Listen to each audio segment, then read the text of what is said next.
A public defender is an attorney employed by the community and responsible for giving legal aid without cost to any person who seeks it and is financially unable to employ private counsel. It is his duty to defend those accused of crime until the issue is decided in a court of law. The first public defender's office in the United States was opened in January 1913. Over the years, other offices were opened. And today, that handful has grown to a network of lawyers cooperating to protect the rights of our clients. The defendant, Joseph McDonald, age 16. The charges, arson and manslaughter. The place, El Clemente, California, a town gripped by fury. Ladies and gentlemen, this is Carl Smith speaking to you from the corridor of Superior Court, Citrus County, California. For the past few weeks, this town of 23,000 has been boiling with a violent hate. Inside the courtroom right now, the prosecution is presenting its case against one Joe McDonald. Unfortunately, Judge Lamar has cleared the court of spectators and press, but we do have a way of finding out what's going on in there. Oh, excuse me. Thank you. Ladies and gentlemen, Mr. George Berry, owner of the Burned Hotel, has just finished testifying. Mr. Berry, the angry man of El Clemente, has almost single-handed whipped this town into the frenzy which grips it now. Oh, excuse me. Excuse me, please. May I see you for just a moment, please, sir? Ladies and gentlemen, this is Mr. George Berry. Mr. Berry, we understand you've just finished testifying. Yeah. I told him the truth about that firebug. He'll get what's coming to him. Judge Lamar was the one who decided he was to be tried instead of being turned over to the youth authority. Well, could you tell us what you said on the witness stand? The truth. The district attorney called me, and I told him that... Mr. Barry, did the defendant have any personal motive for setting fire to your hotel? He hated me. Why? Last year, I saw him hitchhiking a ride on Highway 101. When he got in the car, I saw his sweatshirts had the letters SMO on it. And what did those initials mean to you? St. Michael's Orphanage. I figured he was running away. So I zigzagged around some back roads, and before the kid knew what was happening, I had him back inside the gates. Did he say anything to you that night? When the sister was taking him in, he yelled, "I know you. You own that hotel. I'll get even with you." Mr. Berry, is the public defender putting up much of a fight? How can he? That boy signed a confession. How can Matthews get out of that? Well, at his press conference, he said he was going to call but two witnesses, the boy and his sister Anthony. Sister Anthony? That's what he said. We'll see about that.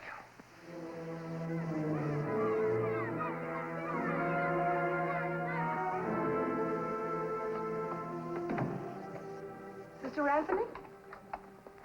Well, I taught the boys how to fish and got enough dinner for a whole table. Sister Anthony, there's a visitor. You should come with us next time. When the good Lord has a trout hook onto your line, there's a satisfaction. Oh, thank you. You have a visitor, Mr. Barry. Oh, my. Sister, will you please take this to the kitchen? He seems very angry. Well, we'll just push up our backs and go see him. Now, listen, Sister Anthony. I came here to tell you... Mr. Barry, won't you try one of our nice chairs? I had poor boxes in every room of my hotel, and every nickel went to this orphanage. I never missed a year of giving... And may the good Lord have you continue to favor us. How? I've got no hotel, no business, no nothing. Thanks to you and the way you treat these kids when they go wrong. Instead of manslaughter, they should be trying Joe McDonald for murder. He's a killer, I tell you, a born killer. So help me God.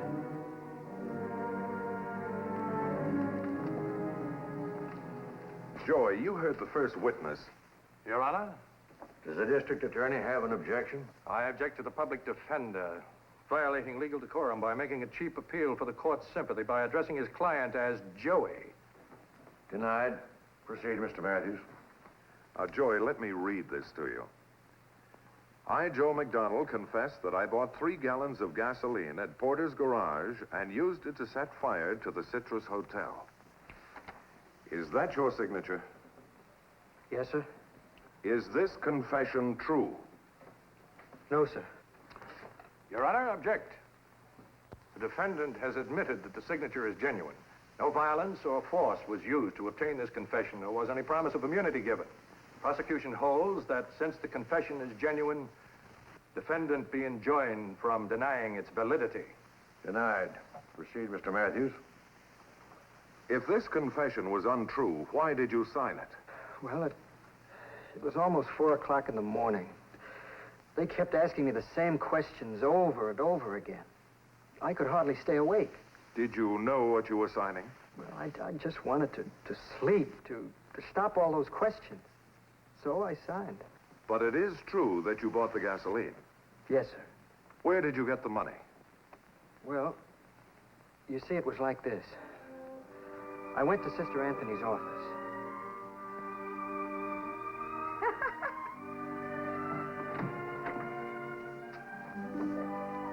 Afternoon, Joey. Hi, Sister Anthony. Sit down. Thank you. You'll enjoy this. It's called The Two Little Nuns. Well, I haven't time. Did you lose your privilege time? No. No, sister, Well, I need some new shoes. And you'd like some money to go into town for new shoes. Yes, sister.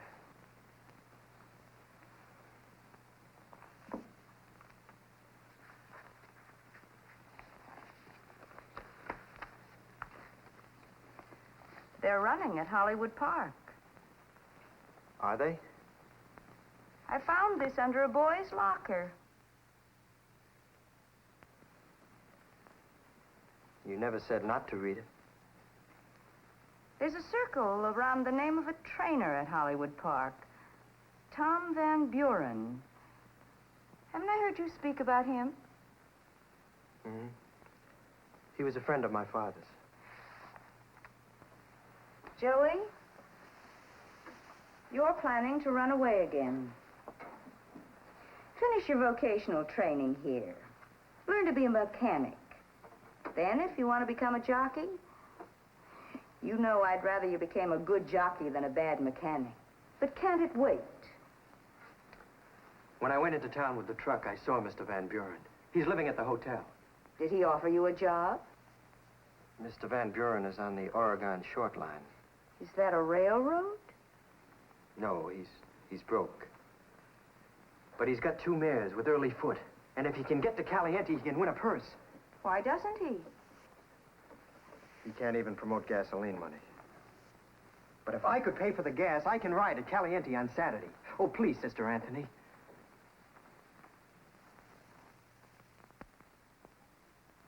Absolutely no. We haven't enough money now without financing horse trainers. Okay, Sister Anthony.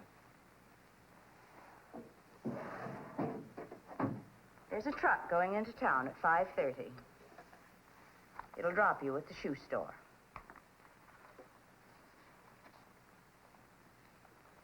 Thank you, Sister Anthony. Thank you. Before I left the orphanage, I went to the kitchen and got an empty 5-gallon can. In town, I got some gas and went to the hotel. I was looking for Mr. Van Buren's room on the 2nd floor when it happened.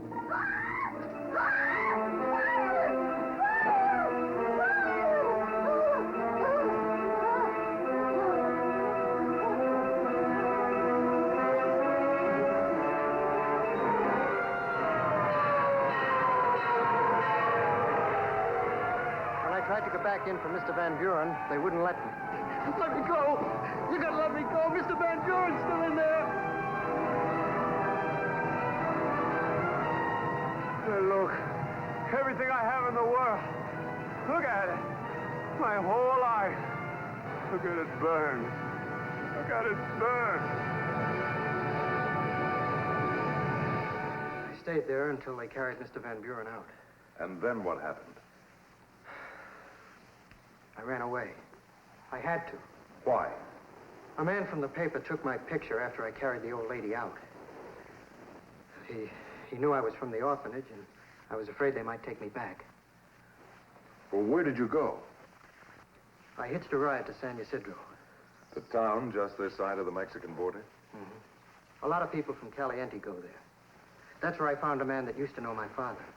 And did you get a job riding? Yes, sir. I had the leg up on competitive in the 5th, and...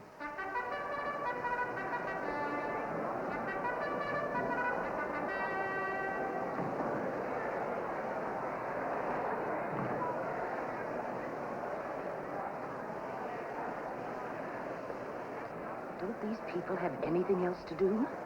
It's their recreation, like us watching TV.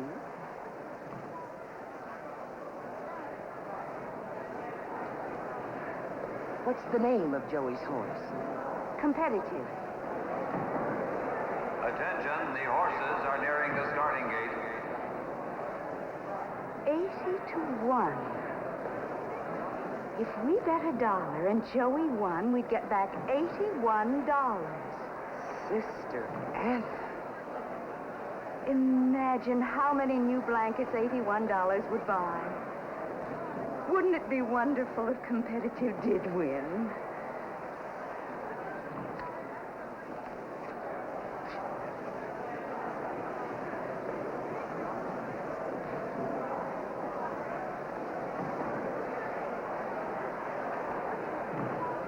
The horses are all in the gate. And they're off. At the start is Banjo Eyes in front. Lonesome Gal second. FBI third. Pitches Boy and Gold Brick. At the quarter, Banjo Eyes by a length. Lonesome Gal by 2. FBI by a neck and Competitive. Around the far turn, it's Banjo Eyes by a length and a half. FBI by 1. Lonesome Gal by 3 and Competitive. Around the turn and into the stretch. Lonesome Gal in front on the outside. Banjo Eyes second by 1. Half Moon third by 2. And coming up fast on the outside, Pitches Boy.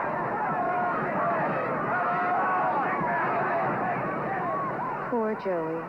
His horse had no closing look at all. Come on, we'll wait at the jockey's room.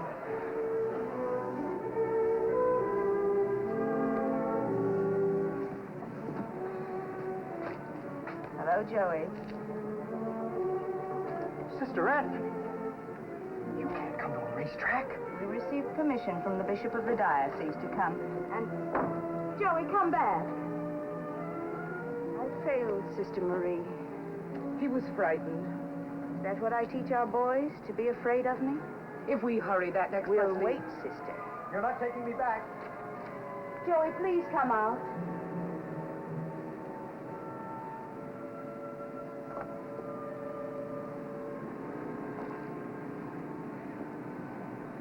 You don't have to run away from us. I was in San Diego. I saw the paper from home. They're looking for me. They say I started the fire. Did you, Joey? No. No, sister. On my word to God. But Mr. Barry and everybody, they want to put me in jail. They can't if you're innocent. But they will. They're calling me a killer. They hate me. They all hate me. Lord have mercy on their souls. They're not evil. Not even Mr. Berry. He had no insurance on the hotel. At his age, to be alone, penniless, it's done something to him. Even you're on his side. You're not safe here. Those people are an angry mob. They'll come after you. They'll never find me. They won't stop till they do. Come back now with us. We've already talked to the public defender. He'll help you. No. No, he can't help me. Why not? Nobody can help me except the old woman. The one I carried out of the hotel. She knows I didn't start that fire. But she's not going to get better. It said so in the paper. She will get better. We're saying special prayers for her. But, sister, the paper said that she wasn't going... In our 6 years together, you taught me about horses. Didn't I at least teach you to have faith? That bus leaves in a few minutes. There'll be another after Joey's next race. Please come back with us.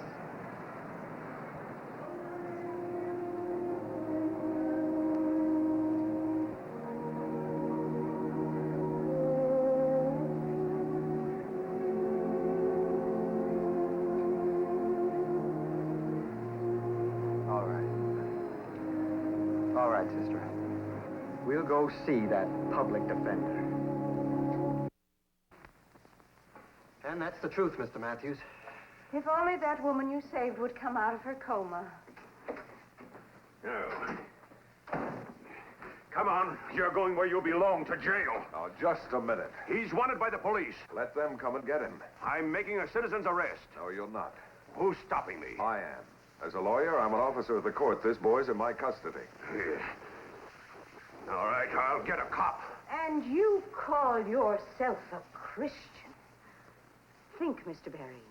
Think of the terrible thing you've done to this whole city. I didn't burn anybody to death. Neither did I. He's a good boy. I raised him. I know he's a good boy. To you, all boys are good. Well, just read the daily paper, sister. These boys, 15, 16, 17, they're on the front pages every day. They drive hot rods 80 miles an hour. They stick up stores. They lie. They cheat. They kill. And people like you keep saying, go easy on them. They're boys. Well, it's time we set an example. But he can prove he didn't start the fire. How? That woman he carried out, she'll tell you. In the next world. She just died. Public indignation is running high, ladies and gentlemen. Oh, just a minute. I've just had a signal that Public Defender Matthews is about to conclude his direct examination. Well, that's all I know, Mr. Matthews. Thank you, Joey. Now, if it please the court, at this time I would like to move for a directed verdict of acquittal on the grounds that the prosecution has not proved a case against the defendant. Motion denied. Cross-examine.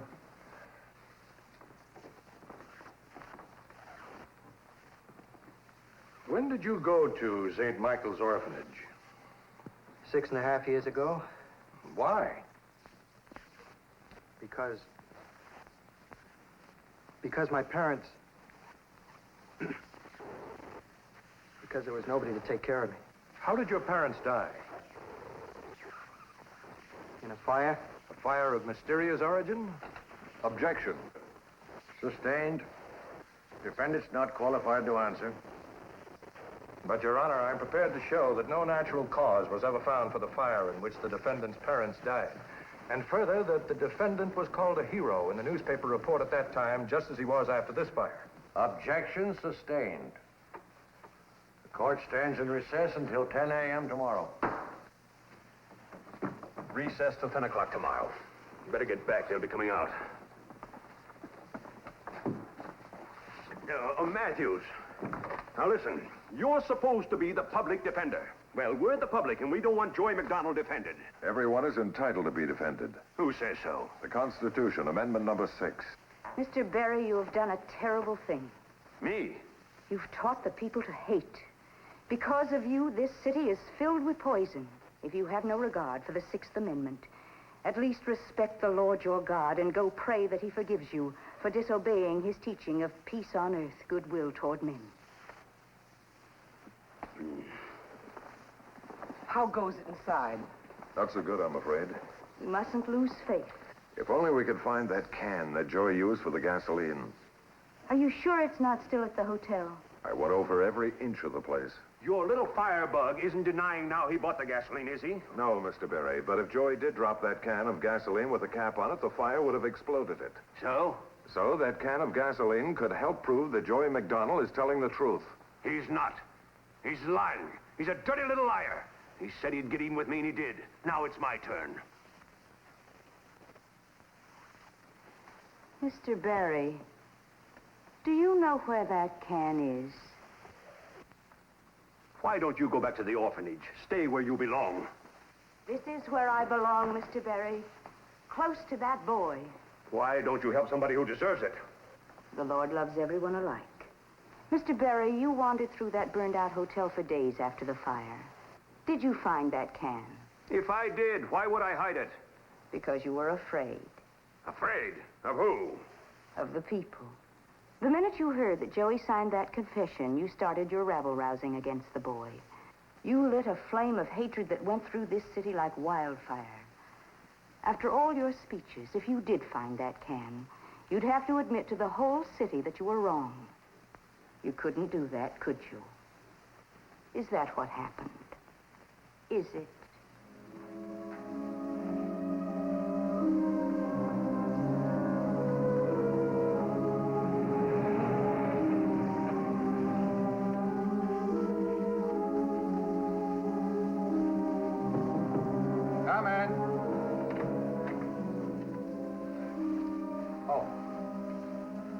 afternoon, sister.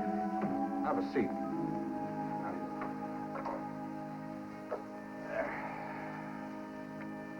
Now, what can I do for you?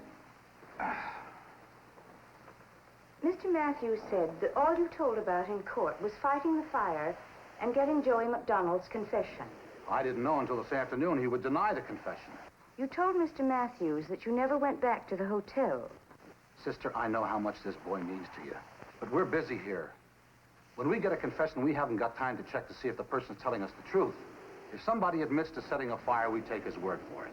If you went back to the hotel, would there still be anything there that might help the boy? I don't know. Sister Anthony, look at this desk. I spend 12 hours a day in this chair, and when I... Pardon me. Chief Cooper speaking. That's right. What? Who is this? Hello? Hello? The gasoline can just showed up. Where? Who found it? Who was that? I don't know, but he said it was behind the incinerator in back of the hotel.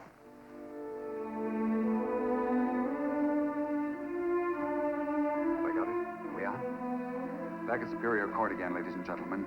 We've just received word that Fire Chief Cooper has been recalled to the stand, this time as a witness for the defense. Public Defender Matthews seems to think that the testimony of Fire Chief Cooper will be the turning point in this case. Of course, he's refused to divulge what that testimony will be, but I can tell you this. The chief was seen entering the courtroom a few minutes ago carrying a badly burned 5-gallon can. And when the gasoline was heated, it created enough pressure to explode the can at the seams. Then the cap must have been on during the fire. It sure was. I couldn't get it off with a pair of pliers. Did you examine the interior of the hotel? Yes. Would you tell the court what you found? That the fire started on the second floor. Well, how do you know that? Well, the floor of the last room on the left-hand side was burned as badly as the walls and ceiling. What does that mean? Well, that was the room of origin. A fire burns downward. In every other room and in the corridor, we could tell from the wood that the fire had burned the ceiling first. So the fire started in a room and spread until it reached the gasoline and exploded. That's right. The fire was caused by an overturned electric heater. The gasoline just helped after the fire had a good start. Ladies and gentlemen, the trial of the people versus Joe McDonald is over. Judge Lamar has dismissed all charges against the young jockey. Let me repeat that. Judge Lamar has dismissed all charges against young Joe McDonald. But before we return to the studio, 2 final notes. The first, to all those students of mob psychology. When Public Defender Matthews and young McDonald left the courtroom a few minutes ago, the crowd cheered. Final note, young Joe McDonald has been signed as contract rider for Jerry Devine's public stable and will ride this Saturday at Agua Caliente.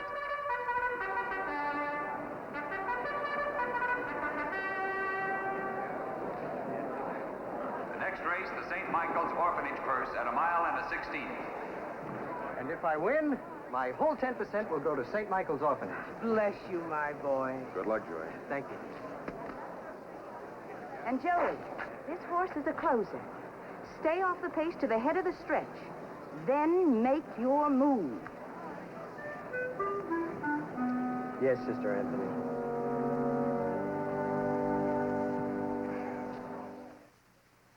Tonight's case was brought to a fair and just conclusion through the efforts of a public defender and of a lady of our Lord who never lost faith and never forgot that faith can work miracles.